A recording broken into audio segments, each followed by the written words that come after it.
Towards Blockchain 3.0, Codifying Ostrom Principles on Blockchain to End the Tragedy of the Commons by Steve Daws. The Tragedy of the Commons. The world has enjoyed an explosion of wealth over the last 200 years that has largely been driven by the rise of corporations. Corporations have a fractional ownership model which allows capital to be raised for large-scale projects. They scale better, which enables the development of specialised skills and provides economic efficiencies.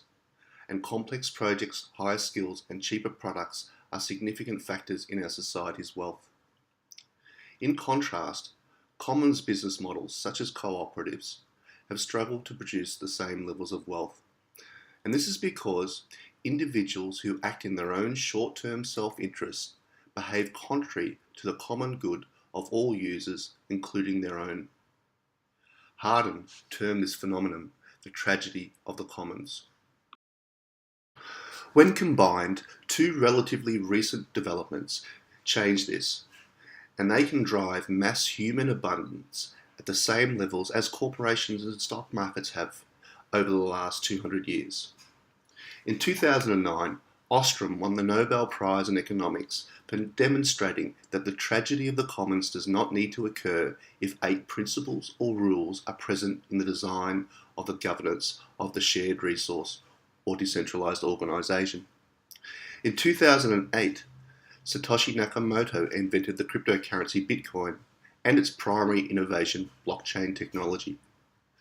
Blockchain allows Ostrom's principles to scale beyond the limits of human personal relationships, enabling the creation and operation of efficient, decentralized, autonomous organizations, or Daws, that bypass today's rent-taking institutions and redistribute the rewards of economic efficiencies to those who use its services.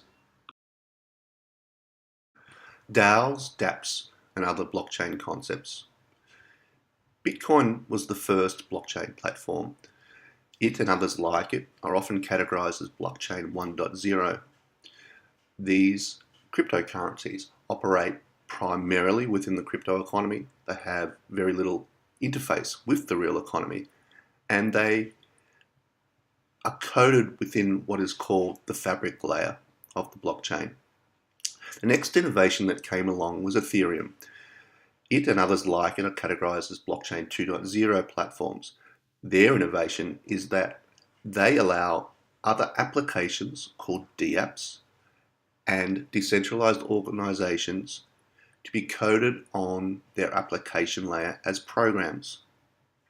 What we're seeing now is the emergence of blockchain 3.0 platforms. They have services built into the fabric layer which the application layer applications can call upon. These services are typically governance services that allow the blockchain to self-evolve and self-innovate. And this will allow these blockchains to interface with the real world economy and operate within it. Another concept is called futarchy, which Hansen described as one where members vote on values and bet on beliefs. Hansen observed that prediction markets or betting markets are consistently better at predicting outcomes than experts.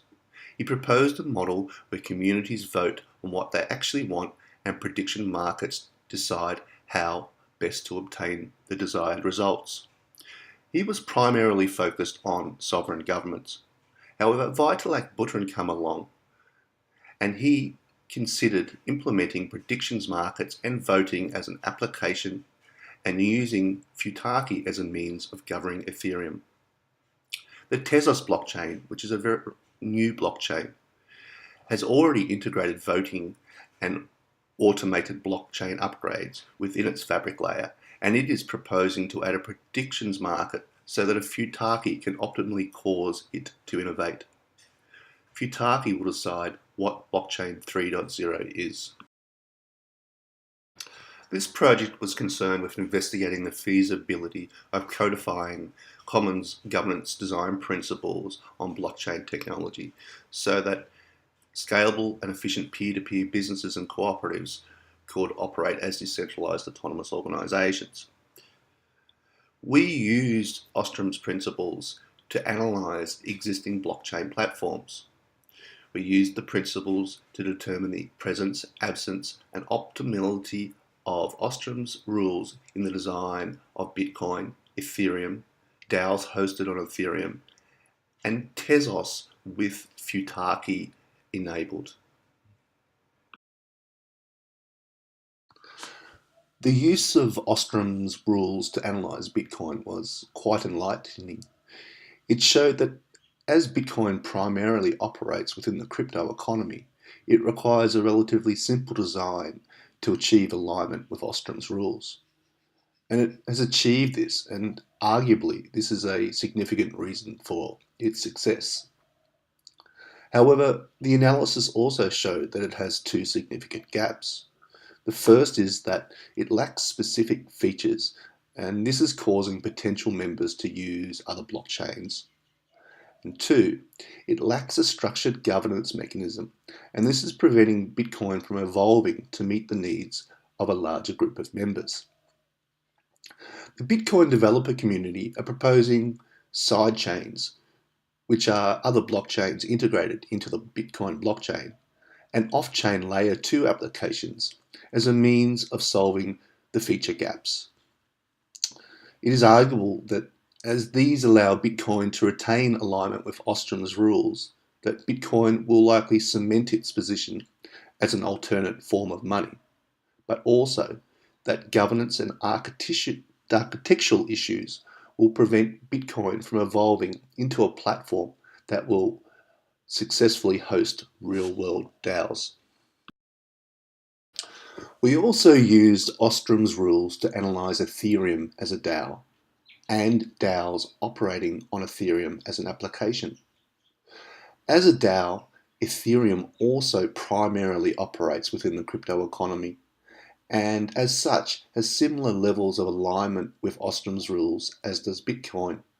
And although it has additional features, it also has similar gaps.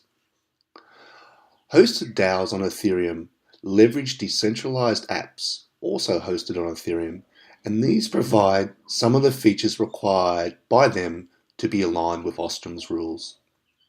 However, this model introduces significant complexity, and the sum of this complexity and supporting dApps misalignment with Ostrom's rules results in DAOs that are in themselves non-compliant. Arguably, this explains why Ethereum-based DAOs have not yet been successful. The Ethereum developer community is large and diverse.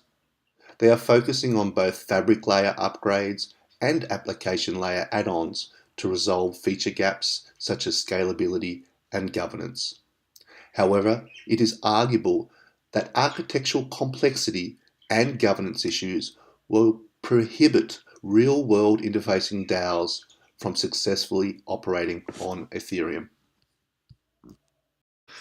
Tezos is a blockchain that was launched in September 2018, and it's a blockchain 3.0 candidate.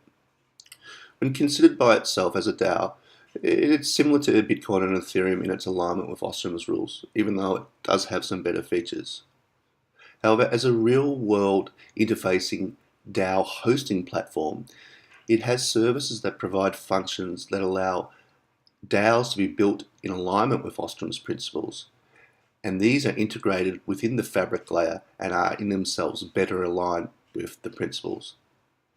They're also less complex. Governance is inbuilt within Tezos, and this will drive optimal features and architecture upgrades required by DAOs. However, it seems that there is a gap. It is arguable that proof of member individuality is required for governance and Futarchy to be successful. One of Ostrom's rules is that the boundaries of an organization needs to be clearly defined, and it's difficult to clearly define those boundaries when you don't know who is interfacing with it.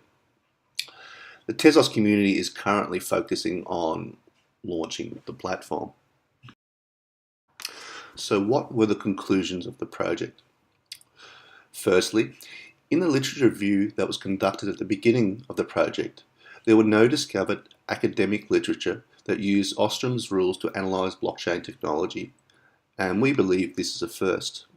Secondly, the use of Ostrom's rules shone new light on blockchain technology's immaturity, potential, and it provides a guide for blockchain practitioners to design blockchains so that they can fulfill their potential.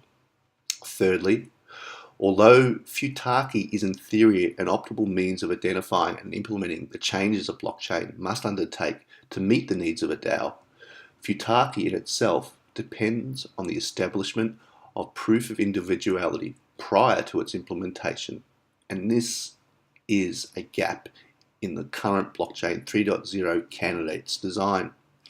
4.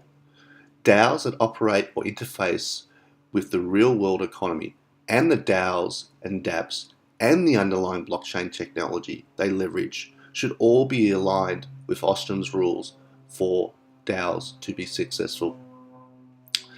Additionally, the research suggests that many of the features required of DAOs are best implemented in the fabric layer of a blockchain as a service.